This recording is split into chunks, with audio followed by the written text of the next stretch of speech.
우리가 창세기 그 후반부를 보면 요셉 이야기로 이제 마무리가 됩니다.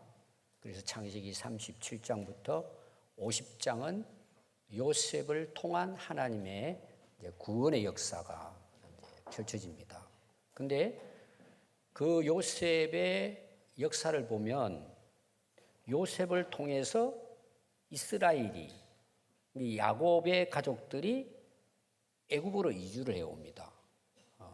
요셉의 덕분이죠. 고센 땅에 이제 정착을 합니다. 근데 400년이 지나가요.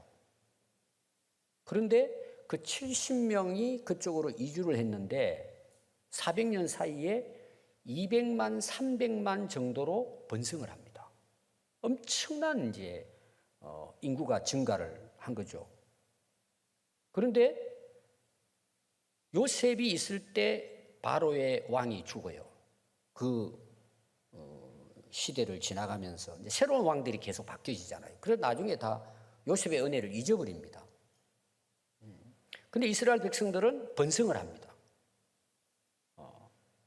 근데 이 애굽의 새로운 왕이 이스라엘 백성들을 보니까 이게 뭐 한 국가가 형성이 돼버린 거예요. 200만, 300만이면 엄청난 거예요. 그 당시로 보면. 위기감을 느낀 거예요. 만약에 적군들이 쳐들어오면 이 이스라엘 백성들이 그들과 합세를 해서 우리를 공격하면 우리는 나라를 잃게 된다.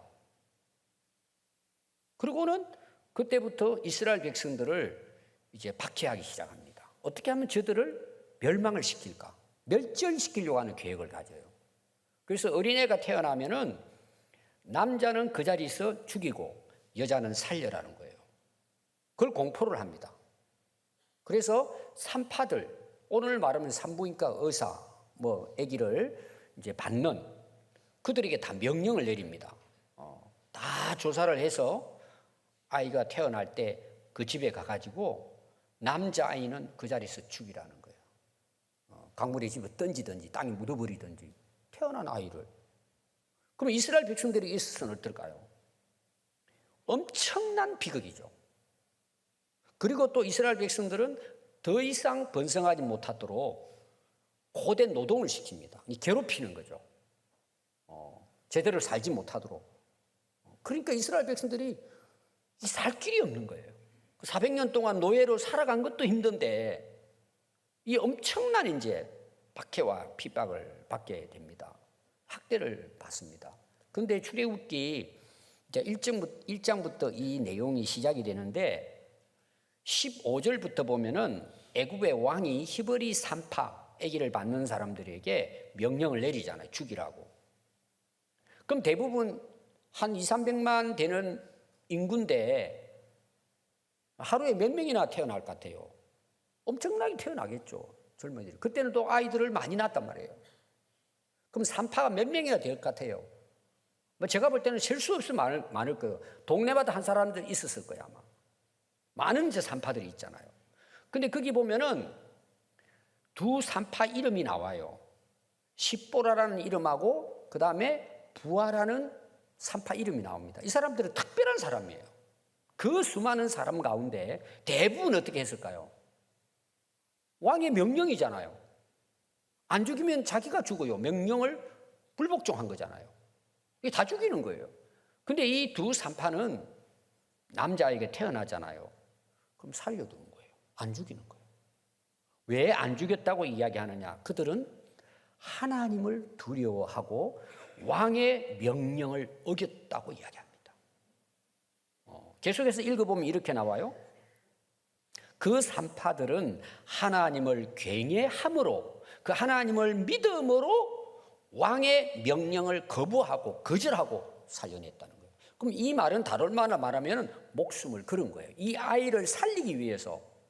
그러니까 하나님을 경외하는 믿음이에요. 이 말은 무슨 말일까요? 왕보다 하나님을 더 두려워한 거예요. 아니, 자기가 살 길은 죽이면 돼요. 명령이니까. 근데 하나님 앞에 죽이는 것은 옳지 않은 거예요. 자기 목숨을 건 거예요. 그게 하나님을 경외한 믿음입니다.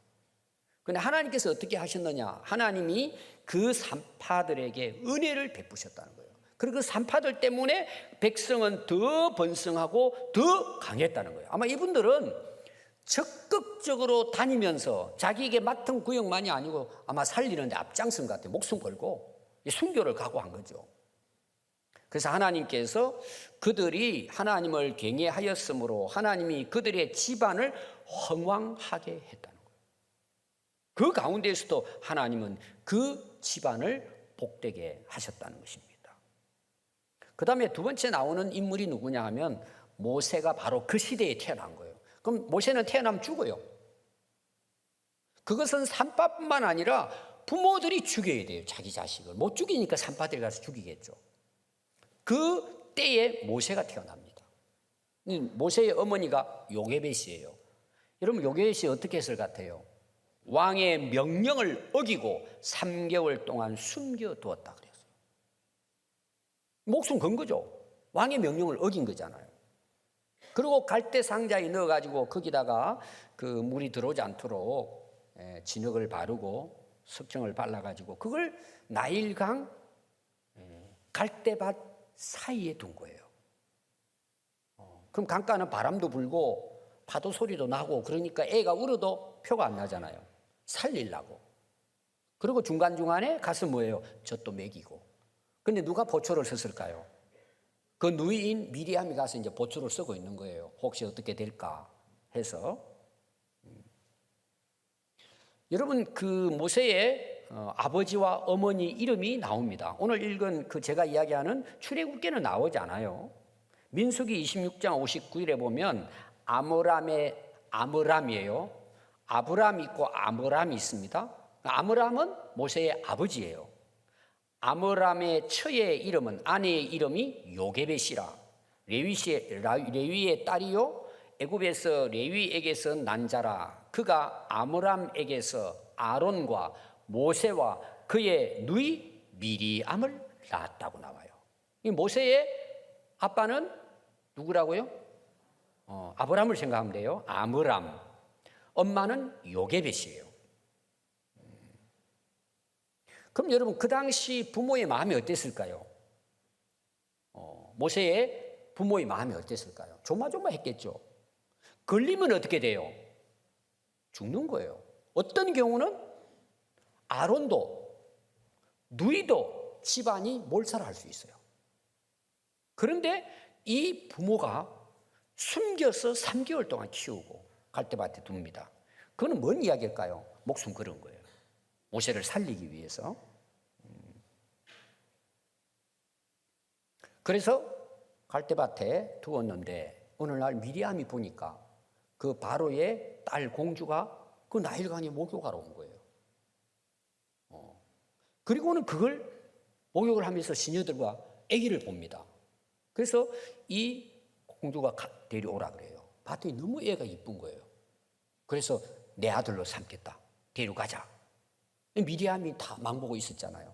가가지고 이야기합니다. 공주님, 이 아이를 젖먹이고 키울 보모를 하나 소개하겠습니다. 그리고 자기 엄마를 데려와가지고 키우게 하는 거예요. 자, 월급을 줬을까요? 안 줬을까요? 월급까지 받아가면서 집안에서 키운 거예요. 이게 생명이 보장이 된 거죠. 그리고 출애굽기 2장 11절을 보면 그 모세가 장성합니다. 어른이 된 거죠. 어른이 됐어요. 그때 뭐 나이를 우리가 정확하게는 알 수 없지만 거의 40대다고 보면 됩니다.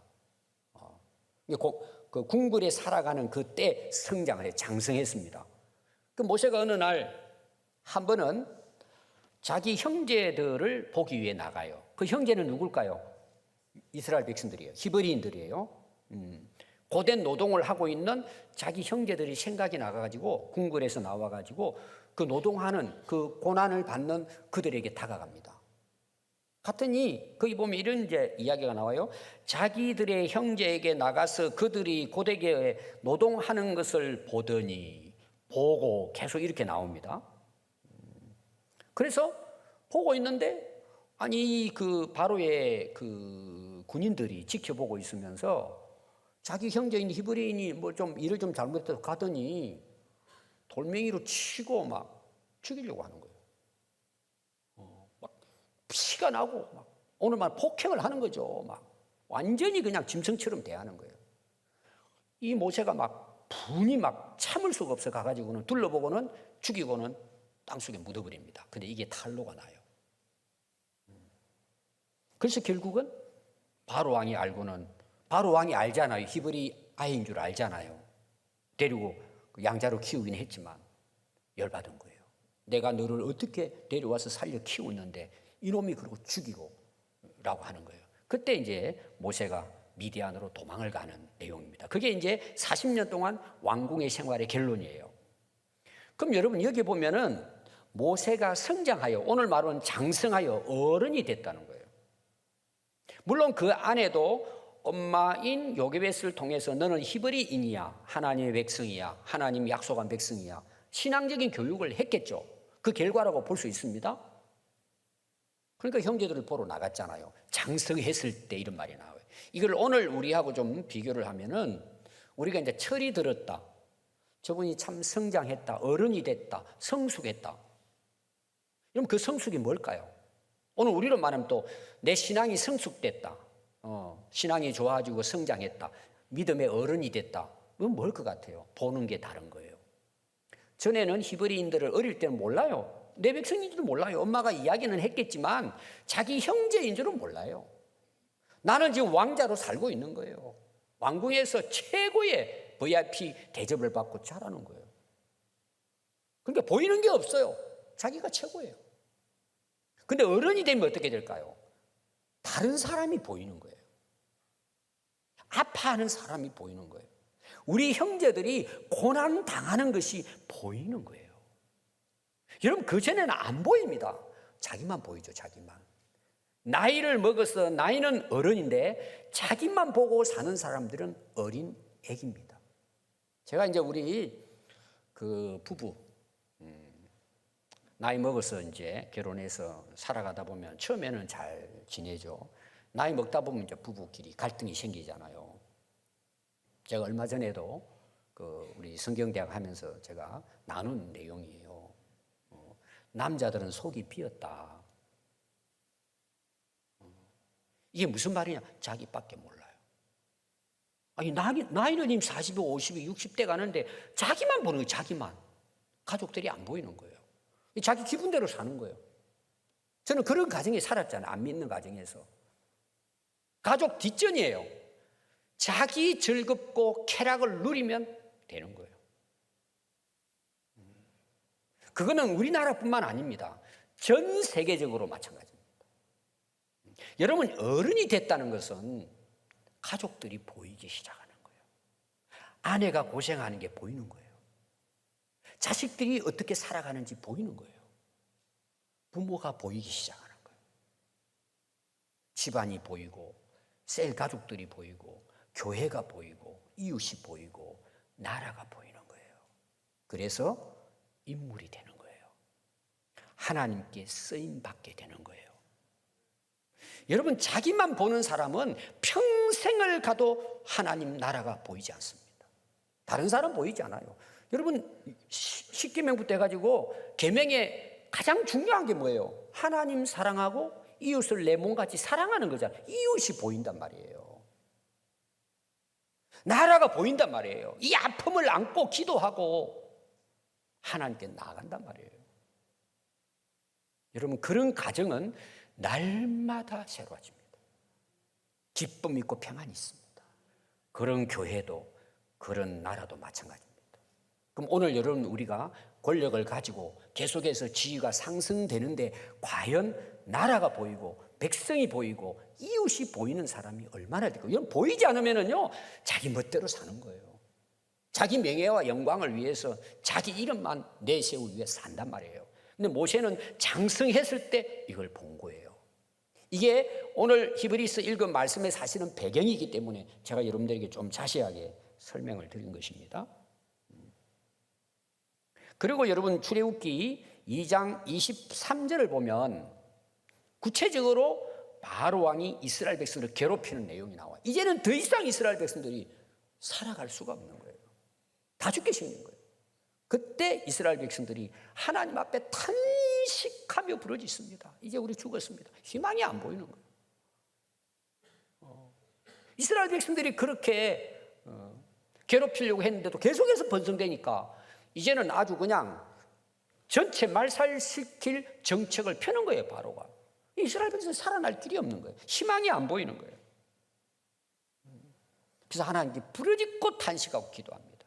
그때 그 탄식의 소리가 하나님께 상달됐다고 나옵니다. 그래서 하나님께서 그 고통의 소리를 들으시고 아브라함과 이삭과 야곱에게 세운 언약을 기억하셨더라.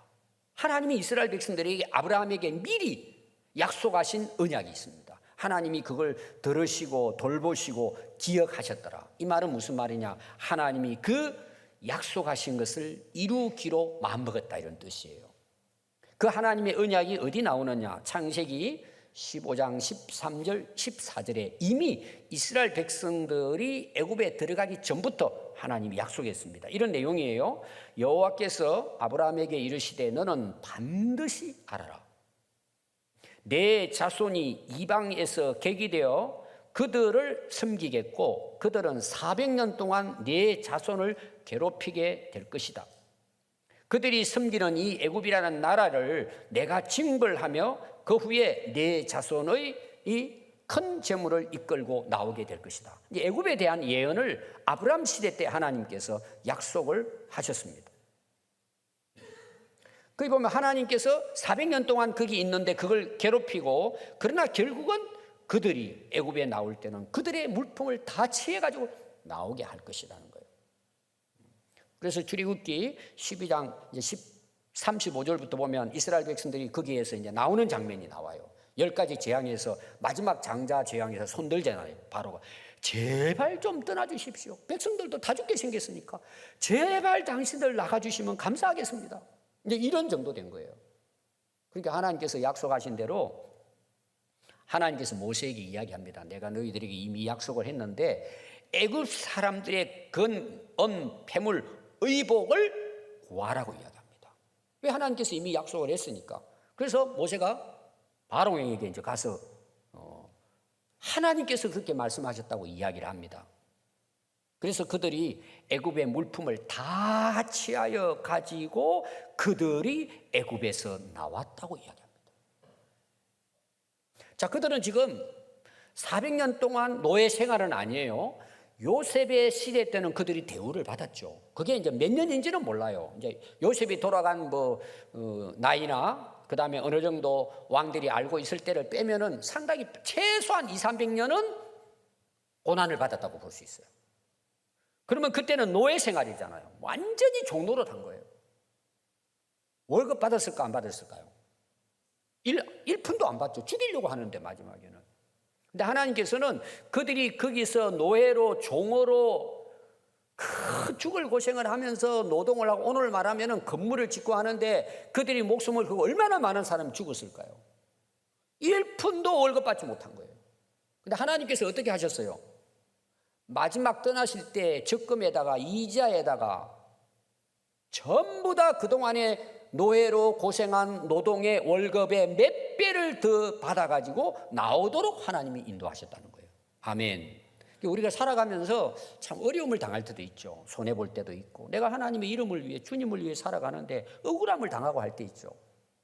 또 어떤 경우에는 속아가지고 가진 재물을 허비하는 경우도 있어요. 근데 우리가 좀 조심해야 될 부분이죠. 함부로 남의 돈을 빌려주고 보증 서고 이런 거 여러분들이 조심해야 됩니다. 하려면 다 줄 걸 생각하고. 근데 그렇게 믿고 했는데 여러분들 굉장히 어려움을 당한 사람 많잖아요. 특별히 하나님의 일을 위해서, 나는 하나님을 위해 이렇게 참 선한 마음을 가지고 했는데, 여러분 굉장히 어려움을 당하는 분도 있을 거예요. 그것도 몇 년도 오랫동안 그래요. 여러분 염려하지 말아요. 하나님은 나중에 보상해 주십니다. 비교할 수 없어요, 여러분. 이스라엘 백성들이 그렇게 해서 나왔다는 내용이에요. 보상을 다 받고 나오도록 하나님이 하신 것입니다. 오늘 읽은 히브리서 내용은 제가 이제 3권에 걸쳐 지금 설교를 하고 있습니다. 일제로 믿음에 대한 이야기, 믿음이 뭐냐? 바라보는 것들의 증거, 삶이다. 그것이 믿음의 조상들이 살아온 삶을 열거하면서 오늘 모세에 대한 말씀을 본 거예요. 23절부터 26절 말씀입니다. 하나님께서 모세를 통해서 이스라엘 백성들을 출애굽시키는 하나님의 구원의 역사는 모세가 잘했음만이 아니에요. 그래서 오늘 제가 세 부류의 사람을 여러분들에게 소개하려고 합니다. 첫 번째는 어떤 인물이냐 하면 모세가 태어나기 전에 이 구원의 역사를 이루는 데 있어서 하나님께 쓰임받은 선한 일꾼들이 나와요. 앞에 제가 잠시 소개했어요. 십보라와 부하예요. 우리가 되게 잘 알려져 있지 않습니다. 모세만 생각을 하지. 십보라라는 이름의 뜻이 뭐냐? 아름다움입니다. 아름다움. 이름이 우리나라 말로 말하면은 미자예요. 미자. 미희, 미경, 미라, 다 그게 아름다움 이름이에요. 근데 이 십보라는 정말 아름답게 사는 거예요. 그 아름답다는 것이 외모를 이야기하는 게 아니에요. 믿음으로 목숨을 걸고 남자아이를 살렸는데 그 시대에 모세가 태어났어요. 아마 저는 관련이 있을 거라고 봐요. 이름을 소개했으니까. 부하라는 이름의 뜻이 뭐냐? 빛남이 빛남. 우리 교회에도 빛나가 있어요. 제 목사 친구의 아들은 광철이에요. 세광 이런 이름이에요. 빛난다는 의미입니다. 그런데 이 부하는 정말 빛나는 인생을 사는 거예요. 자기 목숨을 희생하고 남자아이를 살린 거예요. 그 중에 누가 있다고? 모세도 해당될 수 있단 말이에요. 그럼 이들은 어떻게 그 일을 할 수 있었어요? 왕보다 하나님을 더 경외하고 두려워했기 때문이에요. 하나님을 경외하는 믿음이 왕의 명령을 어기고 거절하고, 이게 원래 히브리어로는 로예요. 로, 니얼 로예요. 영어로 말하면 no예요. not이에요.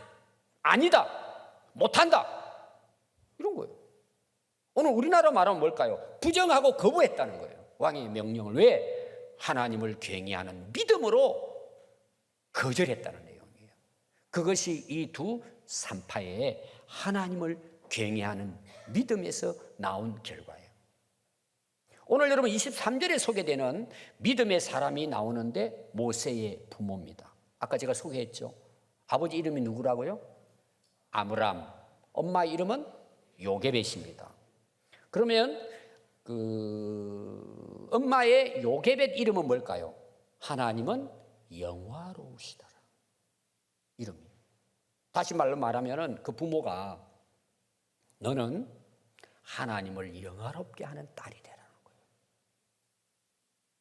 이 엄마는 정말, 그 부모는 목숨을 걸고 모세를 살린 거예요. 자기 목숨 희생하고. 왜? 하나님을 영화롭게 하기 위해서. 포기한 거예요. 그 아들을 위해서. 그래서 오늘 여러분 23절에 보면 믿음으로 모세가 태어났을 때 죽여야 맞잖아요. 자기 살기 위해서는. 그 부모가 아름다운 아이임을 보고 석 달 동안 숨겨 왕의 명령을 무시하지 않고 거절한 거예요. 거부한 거예요. 너 안 지켜놔. 그럼 여러분, 왜 그러면은 하나님을 두려워하고 왕의 명령을 두려워하지 않았다면은 키워야 되잖아요. 왜 3개월 정도만 키우고 끝나요? 이거는 자기들이 위험해서가 아니에요. 모세가 위험하기 때문에. 그러면 모세만 문제가 되는 게 아니에요. 자기만 문제가 되는, 집안이 다 멸망당하는 거예요. 그래서 믿음으로 갈대 상자에 넣어서 갈대밭 사이에 둔 거예요. 근데 하나님의 역사는 어떠죠? 바로 그때에 바로의 공주의 딸을 통해서 하나님은 모세를 살려내는 거예요. 그 믿음 때문이라는 거예요. 이어서 여러분 24절은 세 번째 인물인 바로 모세예요.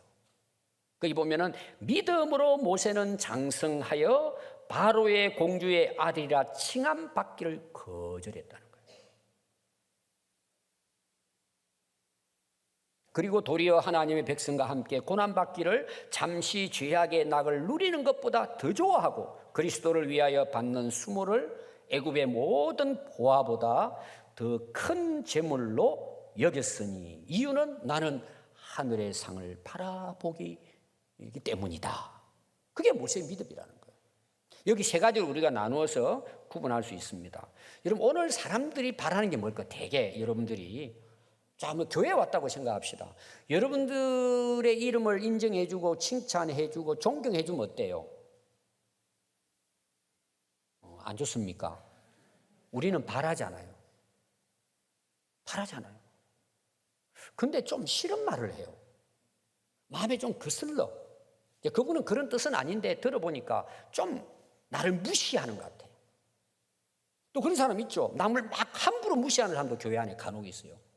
저는 우리 교회는 뭐 별로 찾아보지는 못했는데 그냥 다니면서 그냥 자기가 난도질을 해요.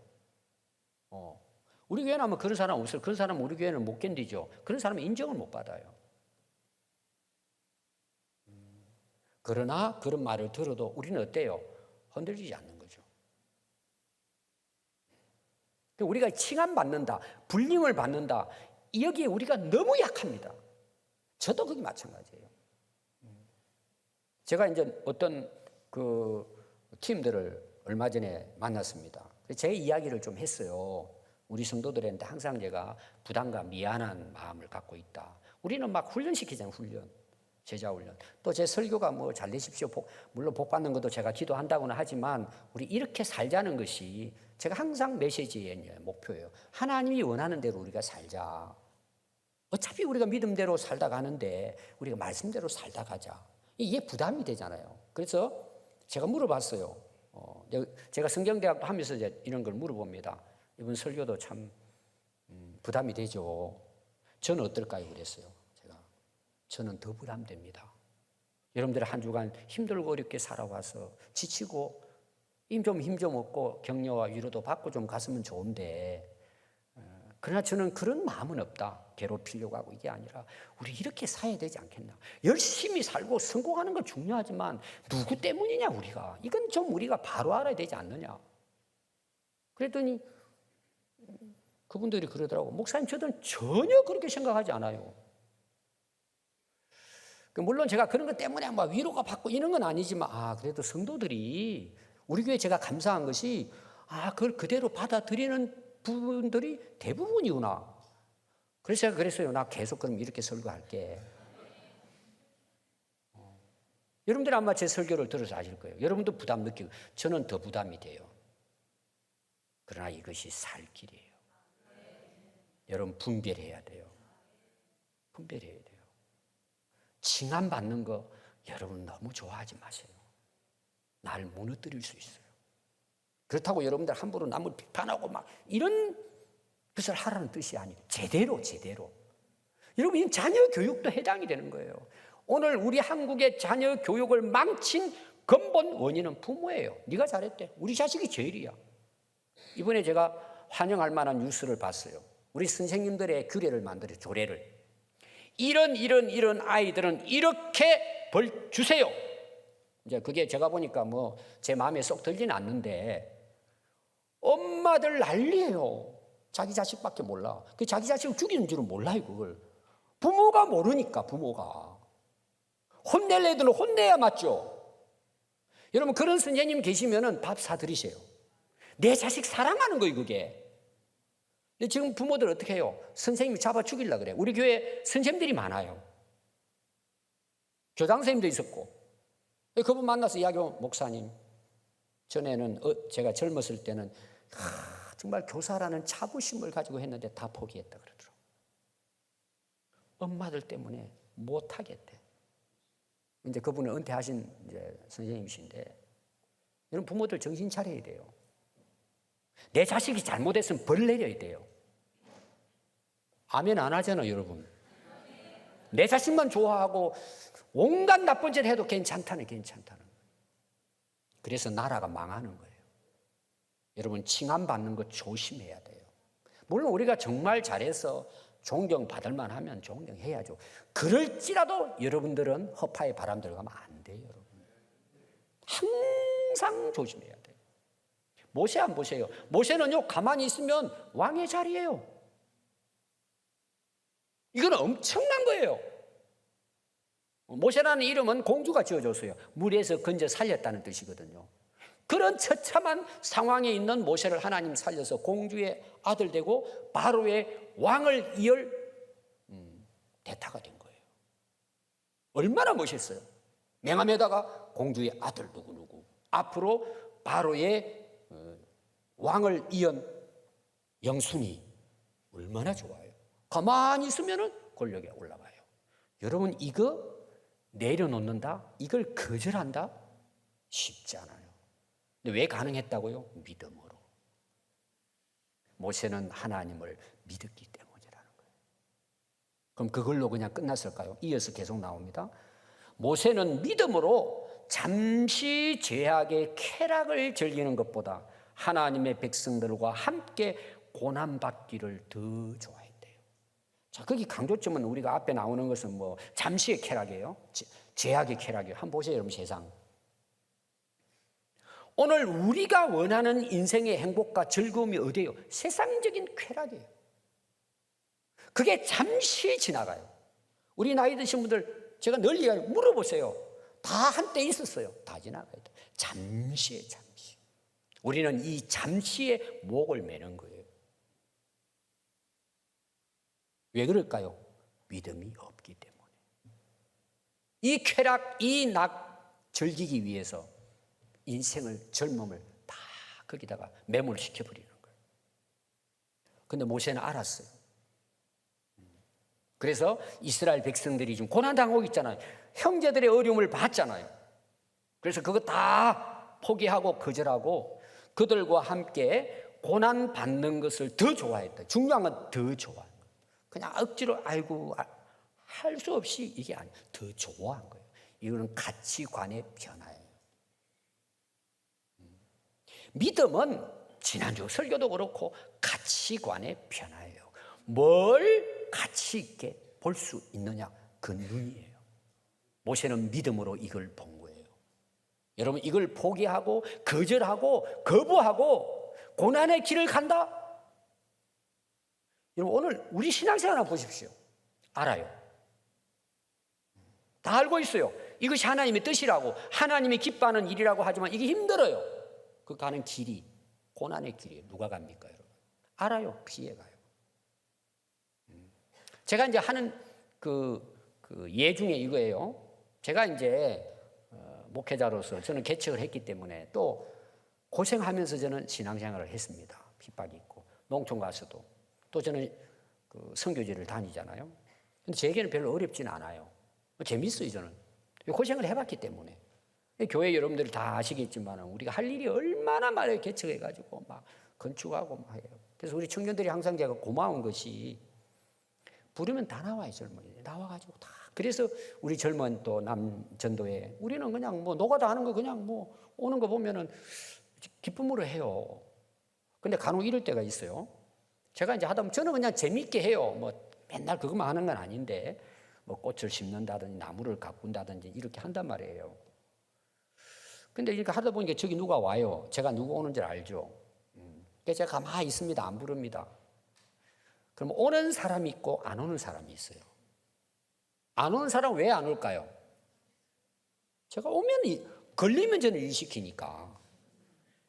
자기들끼리 그런데 목사님 계신다 그러고 돌아간대. 나중에 그 이야기를 하더라고. 자기들이 일이 있으니까 그랬겠죠. 대부분 옵니다. 어떤 사람들은 이거 보고 피해갑니다. 돌아가가지고 저는 딱 보고 있는데 다. 그럼 제가 속으로 어떻게 생각할까요? 너는 이제 밥 안 사줘. 저는 하나님 마음이 그럴 거라고 보는 거죠. 여러분 정신 차려야 합니다. 하나님 다 하십니다. 자기 할 거 다 하잖아요. 고생하는데 알면서도 자기 성공을 위해 죽으라고 하잖아요.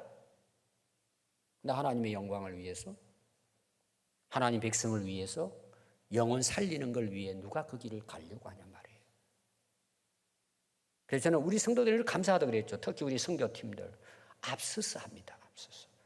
다 그렇지는 않겠지만 그래도 어떻게 되든 우리가 그런 힘들고 어려워도 우리 교회가 여기까지 온 것은 그 고난을 더 가치 있게 여기고 더 큰 것으로 보았기 때문에 오늘 우리 교회가 여기 있지 않습니까?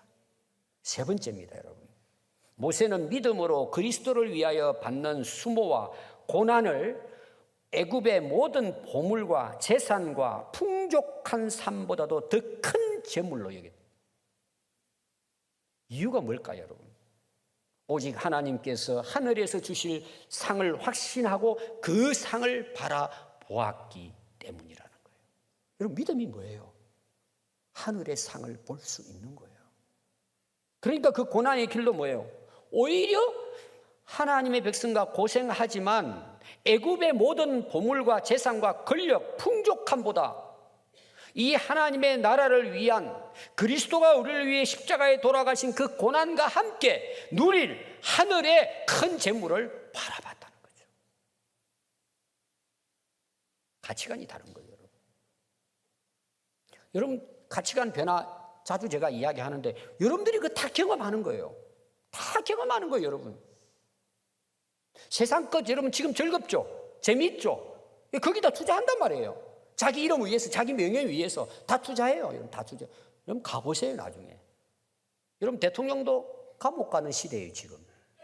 국회의원들 그런 것 하나 제대로 구분하지 못해가지고 먹고는 토해낸다고 지금 감옥 가잖아요, 다. 이게 계속 항상 나오는 뉴스거리예요. 우리나라만 그럴까요? 세계 역사, 인간의 역사는 동일해요. 지금도 마찬가지예요. 여러분 믿음은 뭘까요? 그걸 거절하는 거예요. 하나님 주실 그 상을 더 큰 재물로 본 거예요. 여러분 바울이 빌립보서 3장 14절에 표대를 향하여 그리스도 예수 안에서 하나님이 위에서 부르신 부름의 상을 위하여 달려가노라 그랬어요. 여러분 바울은 대단한 인물입니다. 그런데 배설물처럼 여겨요. 가치관이 변하고 온 거예요. 하나님이 위에서 부르신 자기 사명을 위해 달려간 거예요. 얼마나 많은 고난을 당했는지 몰라요, 예수님 때문에. 근데 그걸 자기는 기뻐했대요. 하늘의 상을 바라보았기 때문에. 그래서 우리가 새벽기도 때 제가 이제 고린도서 5장을 강의했잖아요. 거기에 7절과 8절에 이런 말씀이 나옵니다. 바울의 고백이에요. 이는 우리가 믿음으로 행하고 보는 것으로 행하지 않는다는 거예요. 왜? 보이는 것은 잠깐이니까. 그런즉 우리는 몸으로 있든지 떠나든지 주를 기쁘시게 하는 자가 되기를 힘쓰노라. 여러분 보이는 것 지나갑니다. 보이지 않는 것이 영원합니다. 그래서 바울은 믿음으로 행했다는 것입니다. 앞으로 영원한 것을 본 거죠. 여러분 창세기 39장 7절에 보면 요셉 이야기가 나옵니다. 여러분 대단하죠. 요셉 대단한 이제 바로 왕 다음으로 가는 종으로 노예로 팔려가지고 결국은 총리가 되잖아요. 그런 여러 가지 과정을 여러분 잘 알 거예요. 그런데 요셉에게 하나님께서 테스트를 하시는 거예요. 많은 테스트가 나옵니다. 결정적인 순간이 나와요. 그게 뭐냐 하면 보디발이요 집안의 모든 일을 요셉하고 다 맡기잖아요. 다 맡깁니다. 네가 다 알아서 결정하라. 재산까지 다 맡깁니다. 근데 보디발의 아내가 요셉을 보고는 찾아와 유혹을 하는 거예요. 이게 한 번, 두 번이 아니에요. 계속해서 유혹을 하는 거예요. 그때 요셉이 이렇게 이야기를 합니다. 8절에 보면요, 39장. 요셉이 거절하며 자기 주인의 아내에게 말합니다. 내 주인이 집안의 모든 소유를 간섭하지 않냐고 내 손에 다 맡겼다. 이 집에는 나보다 큰 자가 아무도 없다. 주인이 아무것도 내게 금하지 아니했다. 그런데 금한 것은 딱 하나인데 당신입니다. 그러면서 이어서 그보다 더 중요한 고백을 합니다. 그런즉 내가 어찌 이 큰 악을 하나님께 죄를 지으리까? 거절했단 말이에요. 그러니까 이 요셉이 거절한 이유는 딱 하나예요. 하나님 앞에 죄를 지을 수 있느냐. 여러분 이게 믿음이에요. 거절하는 믿음이에요. 여러분 오늘날 세상 문화 보십시오. 거의 대부분이 쾌락주의입니다. 즐기는 문화입니다. 왜? 하나님이 안 계시고 그들은 천국이 없으니까 살아갈 희망이 없어요. 세상 즐기는 것밖에 없어요. 여러분들이 교회를 다니고 믿음을 가졌다고 하는데도 불구하고 세상의 쾌락의 문화를 따라간다. 믿음이 아닙니다. 결단해야 합니다. 거절해야 합니다. 그래야 여러분도 살고 가정도 살고 교회도 살고 나라도 삽니다. 여러분 창세기 그 다니엘서 1장 8절에 보면 다니엘 나와요. 다니엘은 포로로 끌려가서 희망이 없어요. 죽으라고 일하다가 죽어야 돼요. 그런데 바벨론의 왕이 똑똑한 인물을 뽑아가지고 자기 보좌관으로 세우려고 합니다. 거기에 다니엘이 뽑힙니다. 그런데 조건이 있어요. 1년 동안 이들을 교육시키고 몸도 건강하게 만들어가 데려오라는 거예요. 마지막 면접은 내가 하겠다. 거기에 이제 다니엘이 들어갔습니다. 그런데 조건이 뭐냐 하면 왕의 진미를 먹이게 해요. 왕이 먹는 음식을 먹는 거예요. 대우를 받는 거죠. 그리고 왕이 마시는 포도주를 마시게 해준 거예요. 그런데 이 요구가 들어와서 다니엘은 생각할 겨를 없이 딱 결정합니다. 나는 안 먹습니다. 나는 내 자신을 하나님 앞에 더럽히지 않겠습니다. 여러분 이렇게 되면 어떻게 되죠? 여러분 다니엘만 죽는 게 아니에요. 그 환관자도 내 목이 달렸다고 이야기해요. 근데 하나님께 환관자에게 은혜를 줍니다. 허락을 하도록. 결국은 뭐예요? 다니엘이 합격합니다. 여러분 다니엘의 삶을 통해서 하나님 역사하시는 것은 딱 하나입니다. 그의 믿음입니다. 거절하는 믿음입니다. 저도 이제 목회자다 보니까 이제 목회자가 이제 임지를 이렇게 옮기고 하는 이제 그런 경우가 있잖아요. 저도 이제 그 신학교 졸업하고 갔다가 또 농촌에 목회 5년하고 여기 가서 개척을 했습니다. 개척을 하다 보니까 나이도 먹고 하니까 이제 제가 아는 분들이 계시니까 이제 청빙을 하잖아요. 이렇게 왔으면 좋겠다고. 그런 일이 이제 몇 번 있었습니다. 제가 어떻게 이야기했을 것 같아요, 여러분? 전화가 오고 만나고 이렇게 합니다. 대부분 분들은 이렇게 이야기합니다. 기도해 보겠습니다. 그게 나쁜 말은 아닙니다. 근데 정말 마음이 정해진 사람은 어떻게 이야기할까요? 안 갑니다. 노합니다. 바로. 생각할 겨를도 없어요. 저는 지금까지 다 그렇게 했어요. 전화 받고 그 자리에서 금식 기도해 보겠습니다. 이게 무슨 말이죠? 물론 하나님의 뜻을 잘 모르기 때문에 기도해야 맞습니다. 저는 개인적으로 늘 기도하잖아요. 하나님 앞에. 딱 전화 오면 저는 생각 없이 안 갑니다. 노입니다. 저는 여러 가지 이유가 있어요. 저는 훈련시키고 선교하는 게 더 좋아요. 제 개인적으로. 그런 거 제가 여러분들에게 많이 나눴죠. 여러분들이요, 하나님 앞에 무슨 일을 할 때 기도해 보겠다, 금식해 보겠다, 또 저보고 기도해 주세요 그래요. 물론 기도해야죠. 다 나쁘게 보지 않아요. 그럼 왜 기다려야 돼요, 기도하고? 자기 합리화가 많아요. 자기 쪽으로 해 나가려고. 여러분, 기도도 돌아봐야 돼요. 돌아봐야 돼요, 여러분들이. 거절할 수 있어야 돼요. 예수님이 시험 당합니다. 사역을 시작하는데 마귀가 와가 시험해요. 떡덩이가 되게 해라. 공중에 뛰어내려라. 내게 절하면 세상의 모든 권한 너에게 다 재물 다 주겠다. 예수님이 기도해 보시고 알았다. 내 나중에 기도해 보고 금식해 보고 답해 주겠다. 그렇게 했어요. 바로 거역합니다. 이 사탄아 물러가라. 하나님을 시험하지 말고 하나님만 믿어라. 생각할 거 없어요, 여러분. 바로 거절합니다. 베드로 보십시오. 주는 그리스도시요 살아계신 하나님 아들입니다. 신앙 고백했어요. 근데 예수님이 십자가에 고난받으시고 돌아가시고 3일 만에 부활하신다고 말씀하시니까 베드로가 예수님 다리 붙잡고 안 됩니다. 예수님 돌아가시면 안 됩니다. 예수님이 뭐라고 말씀해요? 이 사탄아 물러가라 그래요. 베드로가 사탄은 아니에요. 사탄에게 속은 거죠. 왜 너는 하나님의 일을 생각하지 않냐고 사람의 일을 생각하냔 말이에요. 그거를 거절하지 못하는 거예요. 언제까지? 사도행전 1장까지. 자기 생각 가지고 예수님 따르는 거예요. 그걸 거절 포기하지 못한 거예요. 그래서 여러분 예수님을 3번이나 부인하고 그런 실수를 많이 하잖아요. 그래서 예수님이 마지막에 한 말씀이 뭔 줄 아세요?